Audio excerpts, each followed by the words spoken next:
cada um. Você não veio na casa do Senhor por acaso. Você veio para tocar nas vestes de Jesus. E não é as vestes feitas por mãos de homem, não é tecido costurado. Estou falando do mundo espiritual.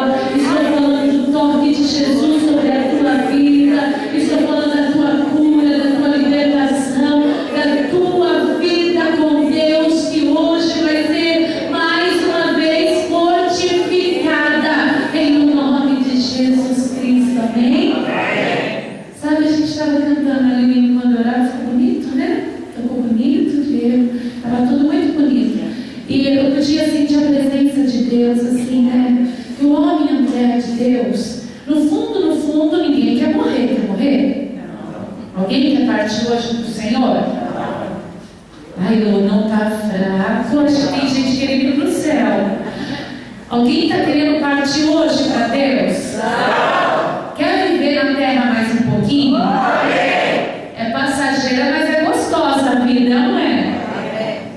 Mas a gente olha a vida muito assim, o desprender dessa vida, da vida vindoura, a gente olha uma coisa muito sofrida, muito difícil, muito traumatizante, sendo o qual que nós nem passamos pela morte, a gente acha um trauma. Trauma, na verdade, é para quem fica, né, queridos? Não é para quem parte do Senhor. Porque pensa tudo que Deus está fazendo na tua vida hoje. Você consegue medir os milagres que o Senhor tem feito? Gente, observa bem. Você e eu temos mania de chorar muito pelos problemas. Porque quanto mais abençoado a gente é, o problema parece maior sendo ele pequeno. Porque quando a gente estava realmente vivendo uma vida dificílima, uma gota de bênção, a gente se transbordava de alegria, tinha uma fé enorme no Senhor e glorificava a Deus. Lembra bem a época que você vivia mais afligido, mais difícil, mais longe das coisas de Deus, uma gota de bênção, você se inundava naquilo.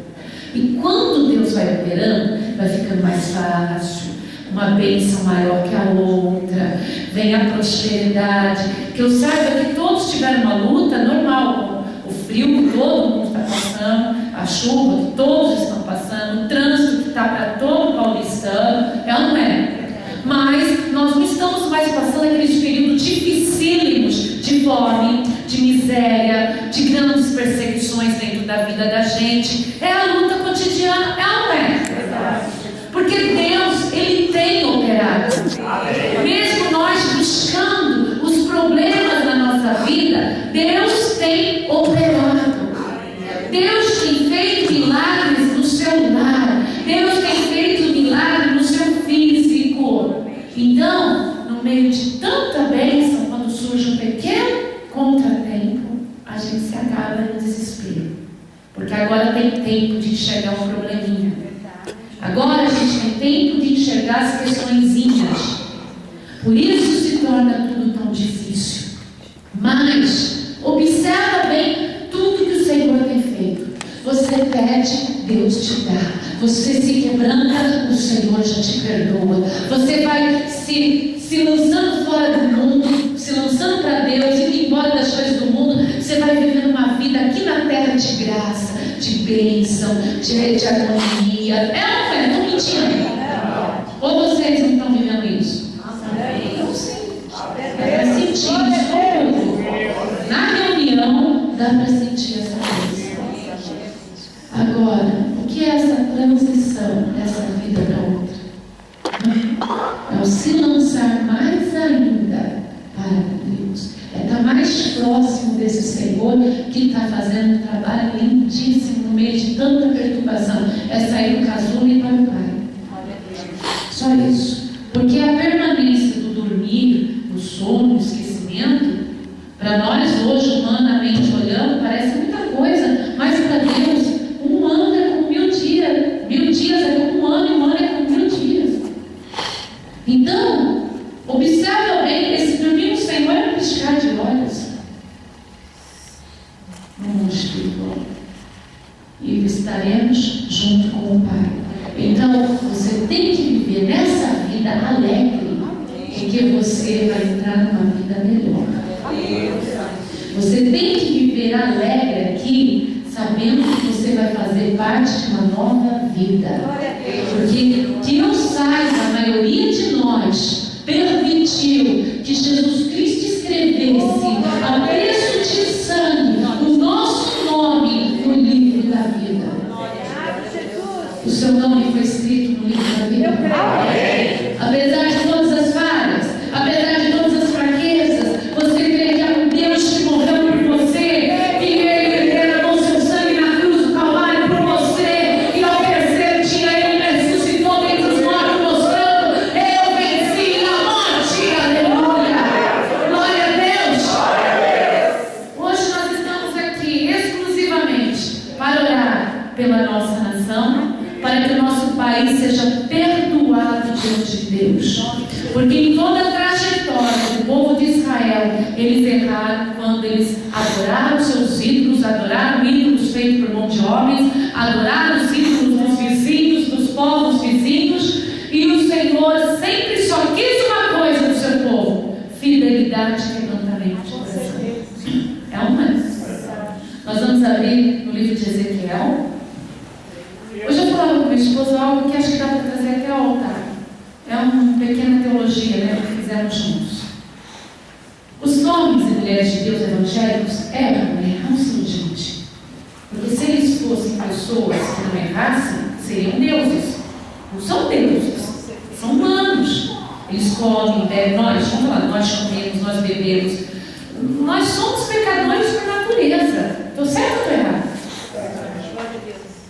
Mas nós não podemos nos comparar à idolatria, queridos, de maneira alguma. Hoje nós dois conversávamos. Deus, ele olha o relacionamento dele com a igreja como um casamento. É verdade isso? Amém. Você sabe disso? Amém. Então, observa dentro de um casamento. A gente falava assim: você é meu esposo, eu sou sua mulher. Nós temos diferenças no modo cultural. Eu coloco a xícara de um jeito, apesar de ter um ano já está fazendo tudo igual.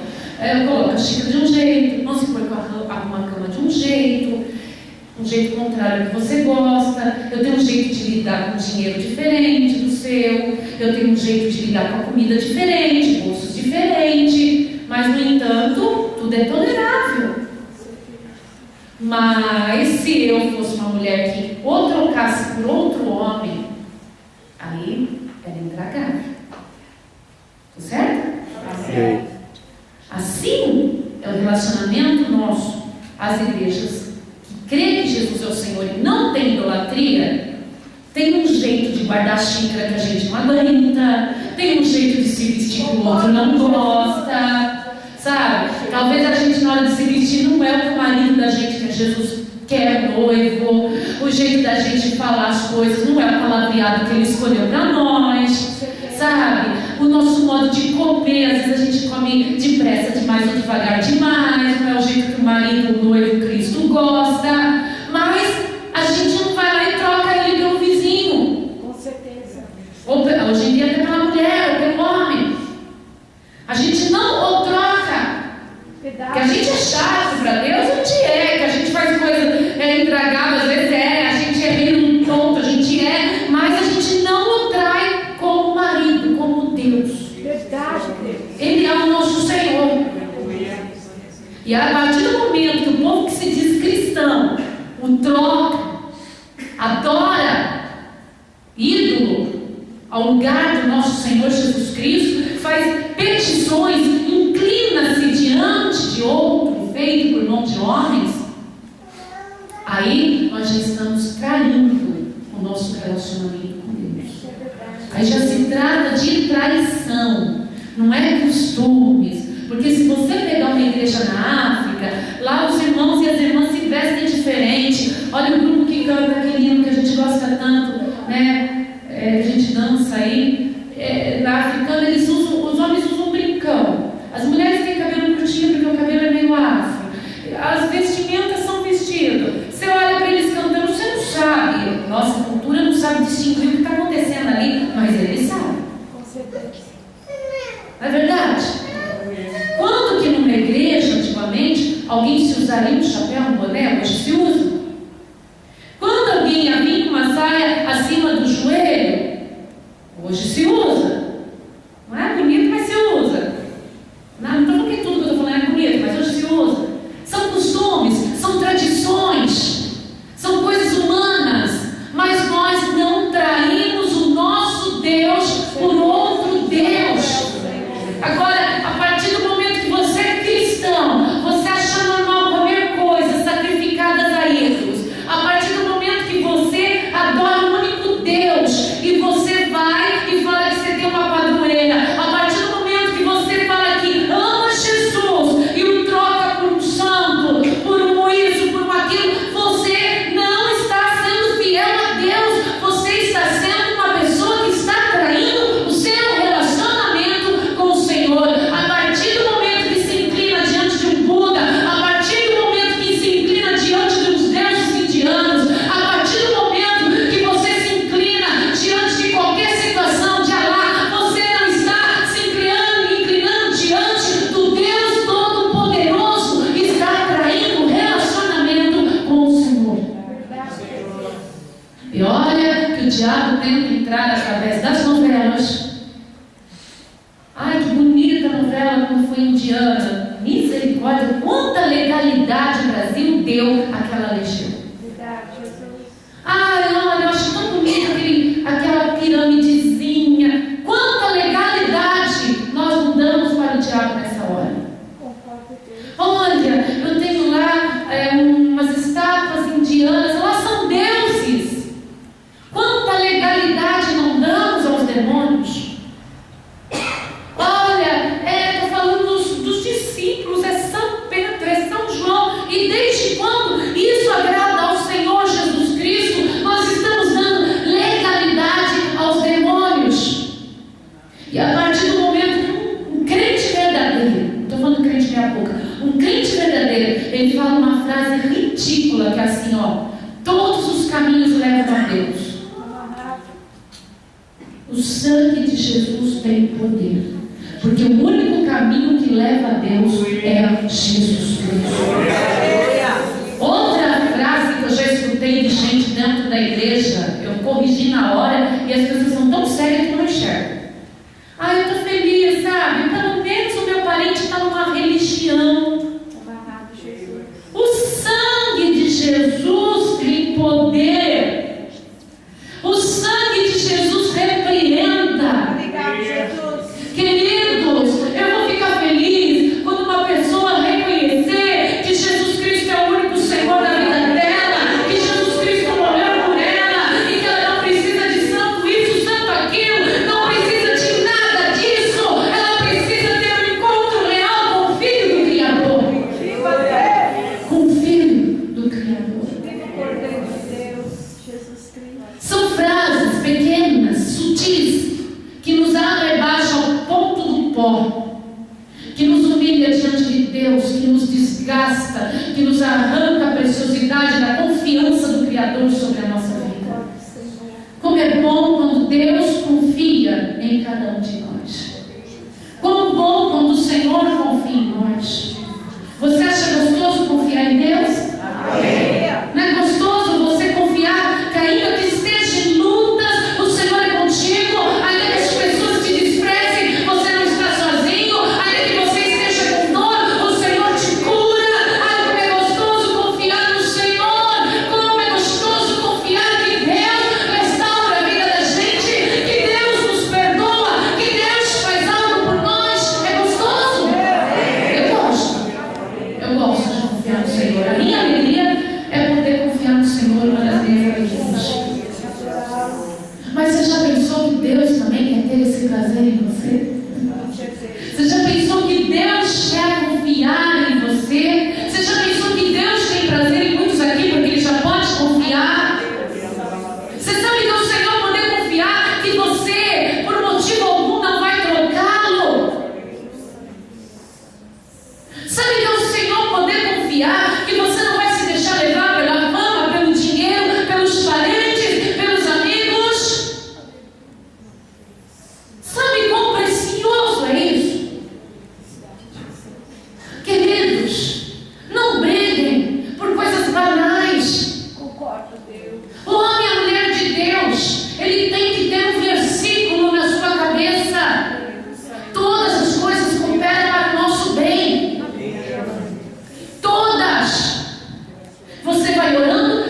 pleiteando, você orou sobre um assunto, você está lutando sobre um assunto para você vencer. Mas tem o tempo de Deus para funcionar as coisas. Tem a sabedoria de Deus sobre a tua vida. Às vezes a gente fica tão atormentado, olha, não aconteceu na minha vida, mas aconteceu na do outro. E daí? Eu tenho um relacionamento com Deus.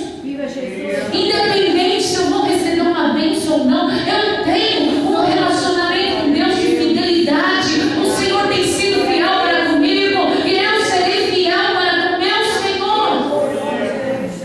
Independente do que os outros pensam da minha vida. A gente tem que comer para sobreviver? Tem. Mas até quando você for comer, coma pelo Senhor. Viva pelo Senhor. Dorme, acorde pelo Senhor. Respire pelo Senhor. Porque se você viver integrado com Deus, tudo na tua vida prosperará. Há nesse momento pessoas que te odeiam, assim. Há pessoas que estão desejando a morte de muitos aqui dentro, assim. Eu vou falar uma coisa, se desejo ruim pegasse mesmo, desejo ruim pegasse, não tinha ninguém aqui dentro. Tem um Deus que é maior que tudo. A partir do momento que nós não damos brecha ao Satanás, ele tem que se bater em retirada na nossa vida. Ele bate em retirada e não há nada que possa atingir o homem e a mulher do Senhor. O problema é que a gente dá as pequenas brechas. Mas hoje você veio à casa do Senhor para pegar essas brechas e pedir para o Senhor passar betume.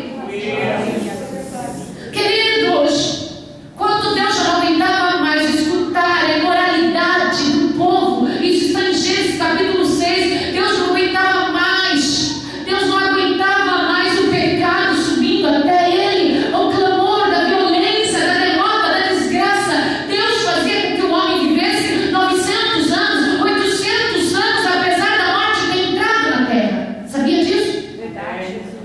Não é vontade errada, é a realidade. Daí o Senhor falou, o meu espírito eu vou recolher, não mais deixarei, para que o homem só viva 120 anos no máximo. Se o Senhor quiser fazer eu viver 120, eu não ligo não. Mas era a média.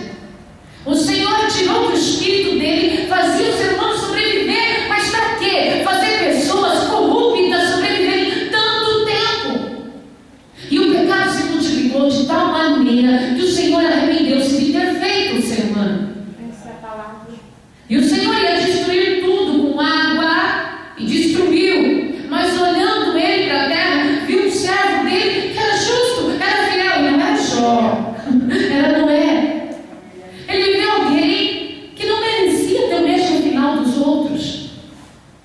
Espera, mas a morte era para todos. Um dia também Noé morreu, mas o Senhor olhou para ele e falou, a tua morte será diferente desse povo. Não vai ser agora com eles. Deus teve misericórdia de Noé. E o Senhor lançou misericórdia para a família de Noé. E o Senhor lançou misericórdia para quem pudesse ouvir Noé, escutar e atender a voz de Noé. É que as pessoas não atenderam. Isso quer dizer que a morte que está por vir sobre a tua vida não tem que ser igual que está para os outros. Você não faz parte de uma estatística mundial. Você faz parte dos olhos de Deus, do olhar de Deus. Ele te olha de maneira diferenciada. E a população na terra, na época de Noé, já estava realmente aos milhares. Mas mesmo assim, Deus olhou para tudo, viu em tudo o pecado, a destruição. Mas ele viu Noé. E por que você acha que Deus não pode enxergar você? Eu creio. Se você anda conforme a vontade de Deus, ou se você tenta pelo menos andar conforme a vontade de Deus, porque o Senhor não pode fazer a diferença para você. Deus faz, Deus gosta de fazer a diferença. Ele é um Deus justo. Ele pode ver em Noé o primeiro desejo dele da criação. Ele viu em Noé aquilo que ele havia planejado, a imagem e semelhança dele sobre a terra. Ele viu em Noé o que ele havia planejado, a família.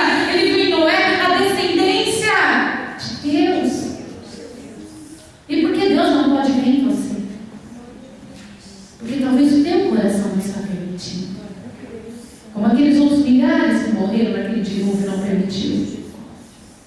Mas o Senhor fez diferença. O Senhor fez com que Noé fizesse um grande barco, e olha, ali existiam barcos naquela época, porque não existia esse tipo de navegação, não existia chuva. Noé estava enfrentando algo que ninguém havia visto, e ele passou por louco. Nós somos loucura para os homens, mas somos sabedoria para Deus. E a palavra do Senhor disse que Noé passou betume. É uma vedação preta, e eles iam passando betume para que não, é uma calefação, para que não entrasse água do dilúvio. Queridos, está entrando água do dilúvio no teu casamento, está entrando água do dilúvio na tua vida espiritual, está entrando água do dilúvio nos teus negócios, está entrando água do dilúvio no teu pensamento, porque você não permitiu Deus passar vedação, betume. As águas do dilúvio são os pecados, a notícia da morte aí fora. A grande coisa é assistir um filme com tantas cenas de sexo. Grande coisa para o ímpio, queridos. Para o justo é grande coisa sim. Você está promovendo a indústria da pornografia, de tudo que é contrário à Bíblia que você carrega. Quem tem uma Bíblia na mão, levanta ela. Se você assiste filme com cenas de sexo, isso está em comédia, pode baixar, obrigada. Está em comédia, isso está em filme romântico, não é em filme de... Ah, pastora, mas é tão simples, é tão natural. É tudo natural, né? É tudo natural, o pecado é natural hoje em dia. Mas você não precisa disso, passa betume. Passa betume. Dá uma aleluia bem forte. Essa boca adora o Senhor. Passa betume nela, porque ela tem xingado palavras mal dirigidas, palavras de derrota. Passa betume nela. Faça uma vedação. O salmista Davi falou: e nas suas leis medita de dia e de noite. Quer dizer que seus pensamentos não meditam em Deus de dia e de noite, medita na fulana, medita no mengano, medita em todo mundo, menos em Deus. Você vive para filhos, você vive para cônjuge, você vive para o dinheiro, você vive para as ilusões, você vive para as fantasias, você vive para os negócios, mas Deus está só quando você precisa de resgate. Passa betume nos seus pensamentos. Medita em Deus. Medita no Senhor. Vai entrando em desespero, medita no Senhor. Você vai sentar a calcular as suas finanças. Coloca o Senhor calculando com você. Você vai ter um sonho bom. Coloca o Senhor nos seus sonhos bons. Permita as coisas de Deus entrar na tua vida. Não as águas do dilúvio, mas as águas de Deus. Elas estão dentro de você. Você tem uma fonte que jorra da água da vida. Porque você bebeu da fonte da água da vida. Você não precisa das águas do dilúvio. Elas são sujas, elas são pecaminosas, elas são morte. Você tem a fonte da água da vida. Tem que beber dessa fonte, jamais tem sede. Meu Deus, põe betume no seu coração. Também quando a mãe de Miriam teve um filhinho, ainda não tinha nome, só foi ter nome depois que o filho do faraó tirou ele das águas. Ela pôs aquele bebezinho dentro de um cesto de vinho que ela fez. E a palavra de Deus diz que ela também passou betume no cesto para que as águas do Nilo não entrassem e pegassem o seu bebezinho e não matassem. O Nilo era um rio perigosíssimo, cheio de predadores. No entanto, aquela mulher creu que as águas somente não entrando, seu filho sobreviveria. Bastava as águas não entrar, e ela passou betume naquele cestinho de vinho que ela mesma construiu e colocou a sua esperança lá dentro, colocou a sua geração lá dentro, colocou o seu tudo lá dentro, colocou o seu filho lá dentro, colocou a sua fé lá dentro. E está na hora de você crer e passar betume na tua vida para que as águas do Nilo não entrem naquilo que você tem esperança. Deus hoje tem o melhor para aqueles que creem. Eu vou continuar mais um pouquinho, você vai pôr a mão no seu coração.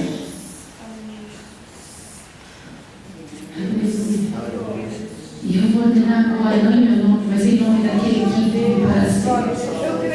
E todo espírito de bruxaria, voodoo, ocultismo, pensamentos ocultistas, toda rebelião e feitiçaria, toda obra do diabo, eu repreendo agora, em nome de Jesus Cristo de Nazaré. E entra o poder do Espírito Santo ressurreto, em nome de Jesus. Amém? E graças a Deus. Nós estamos no livro de Ezequiel, capítulo 2. Fala da vocação de Ezequiel. Disse-me, filho do homem, põe-te em pé, e falarei contigo. Então entrou em mim o Espírito, quando falava comigo, e me pôs em pé, e ouvindo o que me falava, disse-me: filho do homem, eu te envio aos filhos de Israel, às nações rebeldes, que se rebelaram contra mim, e eles e seus pais prevaricaram contra mim até este mesmo dia. E os filhos são de semblantes duro e obstinados de coração.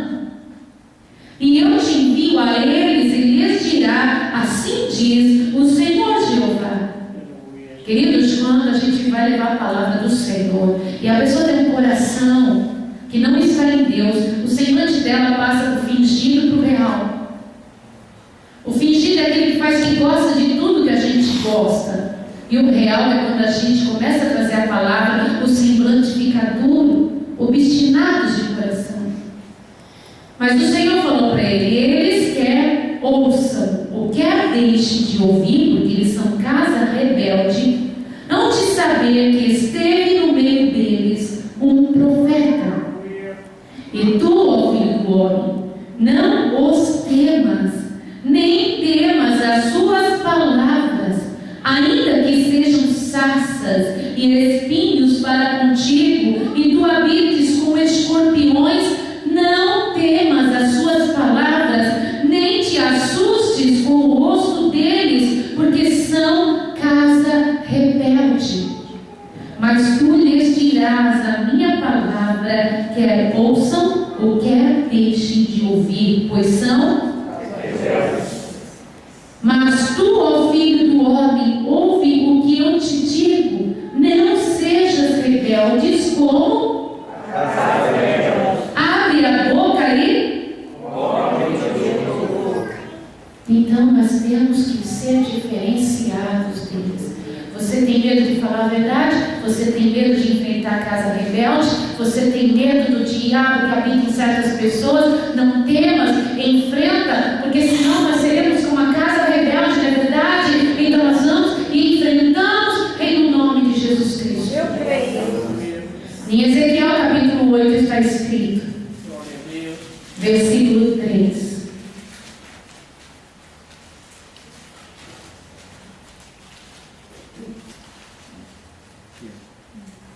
Ele viu uma visão e ele descreve nos dois primeiros versículos como era esse homem. E ele fala no terceiro: e estendeu a forma de uma mão e me tocou pelos cabelos da minha cabeça. E o Espírito me levantou entre a terra e o céu e me trouxe a Jerusalém em visões de Deus até a entrada da porta do pátio do templo, que olha para o norte, onde estava colocado quem? Que provoca os ciúmes de Deus. Estava colocada a idolatria. Olha só que forte. O profeta Ezequiel, achando que simplesmente todos estavam pensando como eles, anciões, aqueles que se diziam servir a Deus. Então o Senhor pegou ele pelos cabelos nessa visão, e o Senhor o arrebatou e levou até Jerusalém, e ele começou a ver coisas que ele não tinha visto ainda com os olhos humanos. Ele começou a enxergar que aqueles que se diziam servir a Deus estavam servindo aos ídolos. Hoje, quando alguém beijou uma estátua, eu falei: olha lá, a imagem dos ciúmes de Deus. Está amarrado em nome de Jesus. E eis que a glória do Deus de Israel estava ali, conforme a semelhança que eu tinha visto no vale, e disse-me: filho do homem, levanta agora os teus olhos para o caminho do norte. E levantei os meus olhos para o caminho do norte, e eis que a banda do norte, a porta do altar estava essa imagem dos ciúmes entrada, e disse-me: filho do homem, vês tu o que eles estão fazendo? As grandes abominações que a casa de Israel faz aqui, para que me afaste do meu santuário. Mas verás ainda maiores abominações, Ezequiel. E levou-me à porta do átrio, então olhei, e eis que havia um buraco na parede, e disse-me: filho do homem, cava agora naquela parede. E cavei na parede, e eis que havia uma. Então me disse: entra e vê as malignas abominações que eles fazem aqui. Para você e para mim, as pessoas estão bem, as pessoas estão gostando de tudo, as pessoas estão amando a Deus, mas se Deus permitir você viajar aonde Ele quer, e você abrir um buraco, você vai ver tantas abominações, você vai ver o quanto Deus está magoado, e você vai se magoar junto com o teu Deus. E entrei, olhei, e eis que toda forma de répteis, esses animais abomináveis, e todos os ídolos da casa de Israel estavam pintados na parede em todo o redor. E 70 homens dos anciões da casa de Israel, com Jazanias, filho de Safã, que se achavam no meio deles, estavam em pé diante das pinturas. Iríamos falar: eles estão vendo obras de arte, pastora. Não, queridos, eles estavam com incensiário na mão. Isso significa que eles estavam fazendo culto aos demônios. E cada um tinha na mão o seu incensiário, e subiu uma espessa nuvem de incenso. Então me disse: viste, filho do homem, o que os anciões da casa de Israel fazem nas trevas, cada um nos seus quartos pintados de imagens. E eles diziam: o Senhor não nos vê, o Senhor abandonou a terra. Quer dizer, eles sabiam que estava errado, né? Mas eles achavam que Deus não estava vendo. Que maneira mais estúpida de enxergar Deus. E disse-me: tornarás a ver ainda maiores abominações do que estes fazem. E levou-me à entrada da porta, da onde? Da onde? Que está da banda do norte. Eis que estavam ali mulheres assentadas chorando por Tamuz. E disse: viste, filho do homem, verás ainda abominações maiores do que esta. Tamuz, eles acreditavam que era um deus da fertilidade, e na colheita eles levavam as suas oferendas para eles. Quer dizer, não tinha nada a ver com Deus de Israel. E levou-me para o átrio interior da casa do Senhor, e eis que estava à entrada do templo do Senhor, entre o pórtico e o altar, cerca de 25 homens, de costa para o templo do Senhor, e com o rosto para o oriente. E o que eles faziam, igreja? Eles adoravam o sol, virados para o oriente. Então me disse: viste, filho do homem, há coisas mais levianas para a casa de Judá que essas abominações que fazem aqui, havendo enchido a terra de violência, tornaram a irritar-me, e eles chegar o ramo do seu nariz, pelo que também eu procederei com furor, o meu olho não poupará, nem terei piedade, ainda que me gritem aos ouvidos, com grande voz não os ouvirei. Amém? Amém. Aí vocês falam assim: pastor, mas esses idólatras aqui, eles são a favor da família tradicional. A senhora percebeu? Percebi, sim. Mas vocês sabiam que o diabo não luta contra o diabo? Sabia que é bíblico? Sabia que isso para enganar o povo de Deus? Porque aos Romanos 1,18, deixa marcado lá na sua Bíblia. Vamos lá no 18 rapidinho, não vou ler tudo não. Capítulo 1, versículo 18. Fala que esse espírito de homem com homem, mulher com mulher, que inflama na sua própria sexualidade, ela tem origem, sabe aonde, igreja? Idolatria. Aonde? Na idolatria. Na idolatria. Então por que vocês estão se deixando enganar por aquelas frases? Não é verdade, pastor? Não. Tudo começa na idolatria. Está aqui ao 18, porque o céu se manifesta a ira de Deus sobre toda impiedade e injustiça dos homens que detêm a verdade e justiça. Porquanto o que é de Deus se pode conhecer nele, se manifesta pelo que lhe manifestou. Porque suas coisas invisíveis desde a criação do mundo, tanto seu eterno poder e divindade, se estende claramente, se veem pelas coisas que estão criadas, para que eles fiquem inexcusáveis. Portanto, tendo conhecido a Deus, não o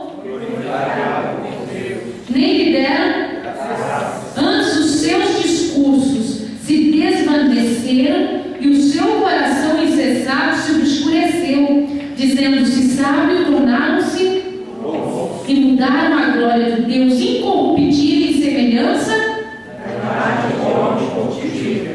de água. Aí o Senhor pregou, e vocês continuem aí lendo nas suas casas, e o Senhor deixou eles nos seus desejos infames por causa da idolatria. Então, igreja do Senhor, afaste-se de coração da idolatria, dos ídolos, combata, glorifica o teu Deus em espírito e verdade, porque Jesus disse que o Pai procura adoradores que o adorem em espírito e verdade. Então hoje você pode falar para o Senhor assim: Senhor, eu entendo, aqui tem um adorador que o adora em espírito e verdade, e eu declaro, Senhor, perdoa a minha nação, perdoa o meu país, seja glorificado o teu nome do norte ao sul, do leste ao oeste, perdoa a nossa nação.